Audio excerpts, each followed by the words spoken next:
Mi nombre es Niceto Alcalá Cobos. Vivía en Córdoba con mi mujer. Me llamo María. Juan Víctor Manuel Fernández López. Fui secretario del Partido Comunista en Ciudad Real. Fruto de ese matrimonio nacimos mi hermano Isidoro y yo, José Parra Vaquero. Pero mi madre falleció. De esos días no recuerdo nada. Era muy pequeña. Yo, Conrada Donate. Y yo me hubiera gustado disfrutar de él también. Dio 4 años de su vida por nada. Le había escrito muchas cartas a mi padre, pero nosotros no teníamos ninguno. Y si por casualidad la viera o la encontraran, una ilusión muy grande, muy grande, muy grande. Con propiedad se puede hablar que actualmente hay víctimas de la guerra civil que están vivas, que son los hijos o los nietos de represaliados. ¿Sí? Y sobre todo lo que llamamos la atención es de que el Estado español niega el acceso a la justicia a un colectivo de personas que son las víctimas del franquismo. Pero durante la posguerra sí que era duro porque el control social se hacía en todos los sitios. Las monjas que estaban en las Hermanas de la Caridad, que eran las que estaban en las clínicas, y eran ellas las que proporcionaban los bebés.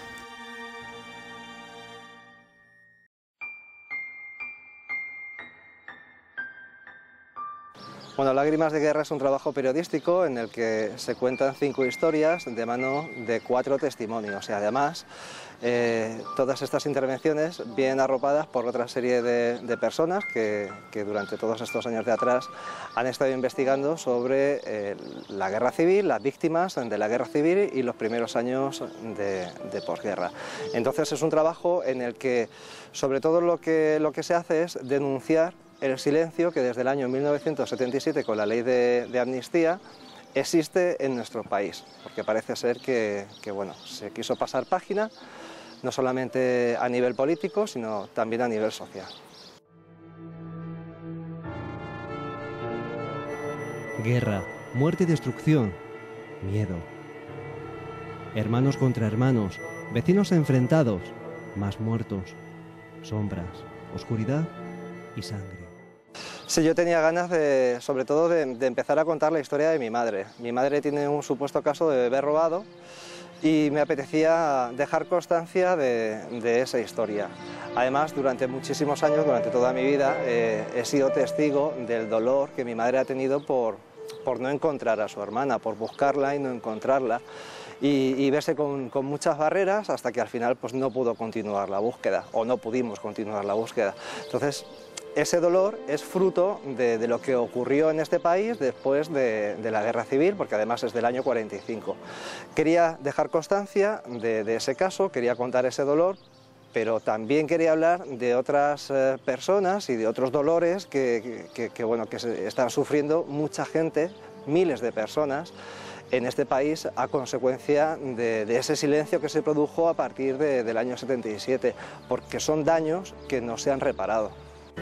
En julio de 1936 empezó todo.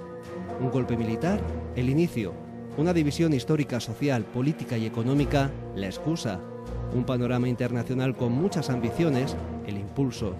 Y en medio de todo, un país roto, España. Bueno, la primera satisfacción que a mí me ha dado este trabajo periodístico es que como desde hace algún tiempo estoy desligado del tema de los medios de comunicación porque por la crisis económica me he quedado fuera, me quedé sin trabajo en un medio de comunicación, pues la mayor satisfacción ha sido ver realizado un trabajo de investigación, un trabajo periodístico de este tipo, con los recursos que he tenido, o sea, los recursos, un ordenador muy básico, una cámara más o menos aceptable, un micrófono normal y corriente y poco más, y muchas ganas y mucha ilusión por concluirlo y por terminarlo. Entonces, el mayor premio ha sido ese, la satisfacción de verlo terminado. Después, haber conocido a todas estas personas y que estas personas me hayan contado su vida. Soy como un miembro de su familia. Ellos, cuando hemos hablado por teléfono, me tratan pues como uno más, porque ten en cuenta que me han abierto las puertas de sus corazones, me han contado sus historias, sé su dolor, entonces me tienen como un miembro más de la familia y yo lo agradezco. Esta experiencia, desde luego, a nivel personal, no lo hubiese podido vivir si ese día no hubiese decidido realizar el corto. Lágrimas de guerra, de Conrado Escudero.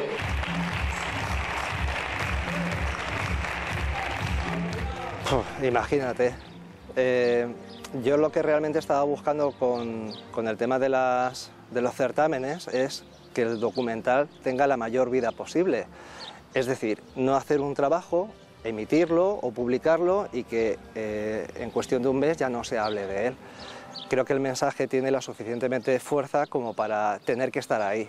Entonces, lo que buscamos sobre todo, y digo buscamos porque incluyo dentro de mi equipo a todos los familiares de las personas que intervienen, ¿no? Y a las propias personas que intervienen, lo que buscamos es que se hable. Entonces, lo que pretendíamos con este certamen era la proyección, que se vea, que se viera, que luego después se generara debate, que es lo que realmente nos importa. Ya el hecho de ser seleccionado para nosotros fue una alegría muy grande, ¿no? Porque además algunas de las historias transcurren en Ciudad Real. Era una proyección muy buscada y en un sitio pues, como el Quijano, que es maravilloso a nivel de proyección. Ese ya fue el verdadero premio. Después, participar en toda la organización, o sea, en todo el evento, ¿no? del festival, que tanto y tanto trabajan los compañeros de la Concejalía de Juventud, fue maravilloso. O sea, estuvimos completamente arropados, una experiencia. O sea, yo ya tenía mi premio, que era la proyección, pero ya tenía otro premio, ¿no? Que era participar ahí. Cuando llegas a la entrega, yo lo viví con mi madre, quise que mi madre me acompañara, porque por circunstancias, bueno, pues el día del estreno no lo pasó, o no se enteró del todo bien, ¿no? Entonces quería que en esta ocasión me acompañara, que lo viviera conmigo. Y nada, pues estábamos allí y cuando escuché el primer Lágrimas de Guerra, que era el premio del público, a mí se me escapó esto está de coña, no puede ser. Bueno, pues imagínate, una alegría muy grande, porque fueron las personas que habían ido a esa proyección los que decidieron, donde se proyectaron más trabajos, incluso el de Daniel Chamorro, los que pensaron que bueno, pues las historias de estas personas merecían ese premio. Pero luego ya después, o sea, lo que sí que no me podía esperar nunca, porque a lo mejor lo del premio del público, precisamente porque son historias cercanas, porque llegan y tal, pues bueno, te lo puedes más o menos esperar. Pero lo que no me podía imaginar es que un trabajo hecho con los recursos que se han hecho, que ha sido como Juan Palomo, yo me lo guiso, yo me lo como, que un jurado profesional lo valorara. Entonces, cuando ya escuché mi nombre en ese premio local del jurado, pues me puse a temblar, le di un beso a mis padres, Pilar, que es otra de las colaboradoras que también estaba con nosotros, y subí temblando. En mi vida he temblado tanto, bajé temblando y el temblor y los nervios y el dolor de cabeza se me quedó durante bastante tiempo. No me lo esperaba, no nos lo esperábamos, ninguno. Pues el documental, como te digo, está presentado a varios certámenes. Nosotros con la selección ya nos conformamos, porque el hecho de que un documental esté seleccionado en un momento en el que se presentan tantos trabajos, pues es muy gratificante, además que se proyecta. Y no queremos que esto pare aquí. Si queremos que se siga hablando del tema, que gracias a selecciones o premios como este se siga el documental en prensa, se siga hablando del mensaje del documental, se siga hablando de esa ley de amnistía, de esa ley del año 2007 que no se ha cumplido tampoco, se siga hablando del dolor de estas personas. Entonces, bueno, pues vamos a ver qué es lo que viene. Yo el documental lo tengo a disposición de la institución, la entidad, asociación que quiera proyectarlo para generar debate. O sea, lo pongo a disposición de todas las personas que lo quieran proyectar. Creo que para septiembre, octubre habrá algo, no puedo adelantar nada. Y luego, pues a partir del año que viene, cesión en televisiones, se colgará en internet en abierto, con el fin de que se siga hablando del tema, o sea, que sea algo que durante un año y medio más o menos siga estando vivo, porque el problema de este tipo de trabajos es que, es lo que te decía antes, se proyectan, se emiten y a los 2 días ya nadie habla de él. Me llamo Juan Víctor Manuel Fernández López. Fui secretario del Partido Comunista en Ciudad Real. Aunque por una deficiencia física no pude ir al frente, sí ayudé en la retaguardia. Bueno, he elegido esta historia, la historia de Manoli, porque principalmente transcurre en Ciudad Real. Bueno, a ver, una de ellas transcurre también en Fernán Caballero, pero el desenlace lo tiene aquí, precisamente en el cementerio donde nos encontramos. Entonces, bueno, pues ella habla de su padre, que le encarcelaron, y habla de su tío, que le pegaron un tiro en la tapia del cementerio y aquí tiene que seguir los restos. Entonces me parecía muy apropiado. Lo que quiero también con esta historia es mostrar ese trabajo de investigación que se ha llevado a cabo, porque hay que tener en cuenta que ya no solamente los documentos, sino que las fotografías y todas las imágenes son de la época y son de los lugares concretos. O sea, que ha habido un trabajo de investigación bastante y de documentación bastante importante. Me llamo Juan Víctor Manuel Fernández López. Fui secretario del Partido Comunista en Ciudad Real. Aunque por una deficiencia física no pude ir al frente, sí ayudé en la retaguardia. En aquellos tiempos de guerra tenía esposa y 2 hijas. La tercera vino unos años más tarde, y regentábamos un taller de zapatos en la calle Calatrava. Al finalizar la guerra, una persona me acusó de tener intenciones de matar a alguien, y aunque no fue cierto, me detuvieron en el año 39. No huí, no había hecho nada malo. Ayudaba en lo que podía desde la retaguardia. Y a él, cuando terminó la guerra, una persona le avisó de que iban a por él. Y entonces él dijo, yo no tengo por qué huir, porque le aconsejaron de que si se podía marchar, que esa misma mañana se marchara. Y él dijo que no se marchaba porque él no había hecho nada, sino lo que él consideraba que tenía que haber hecho y que no huía. Y efectivamente, a las 3 horas aproximadamente se presentaron unos policías y se lo llevaron. Estuve de aquí para allá en varios penales de España. Vi mucho, sentí mucho y callé mucho más. Cuando al fin pude salir, no quise que mi familia sufriera el horror que yo había pasado. 4 años. Se dice muy rápido, pero yo muchas veces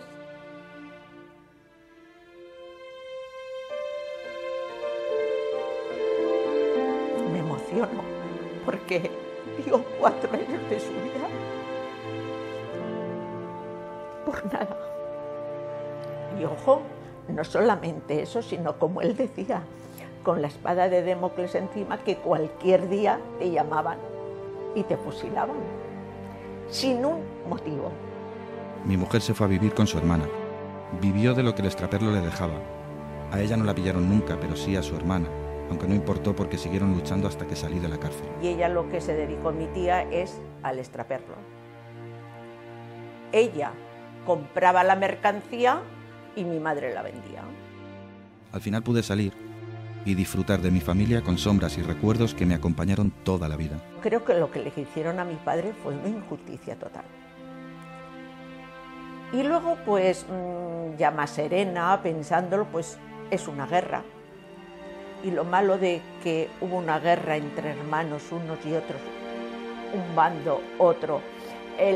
Se terminó la guerra, se ha terminado.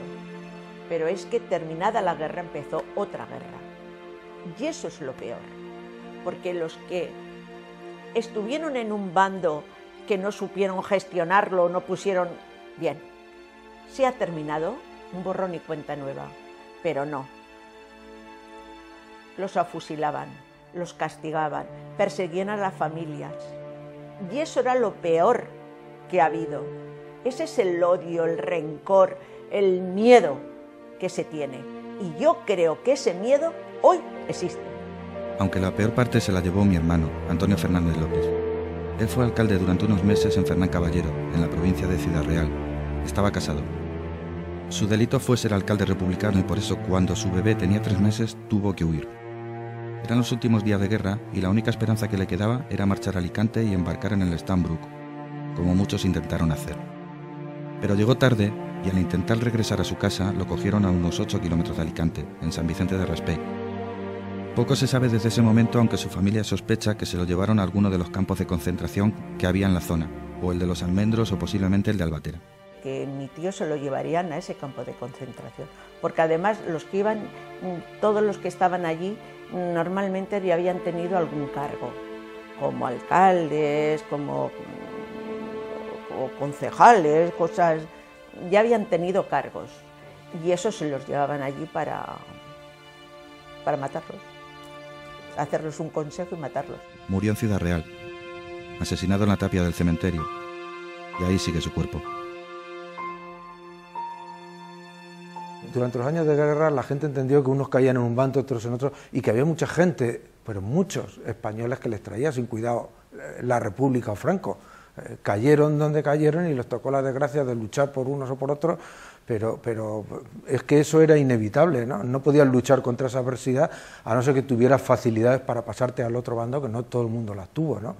Pero durante la posguerra sí que era duro porque el control social se hacía en todos los sitios. El franquismo, la dictadura y el golpe de 1936 son legales, siguen siendo legales, considerados legales, y por tanto toda la legislación y condenas represivas que emanaron del golpe y del bando de guerra del 18 de julio de 1936, que no ha sido declarado ilegal, bueno, lo fue por la República Española, pero la República perdió, pues siguen siendo plenamente vigentes. Y entonces toda la jurisdicción, condenas, tribunales, etcétera, y todas las medallas otorgadas a los verdugos siguen siendo vigentes.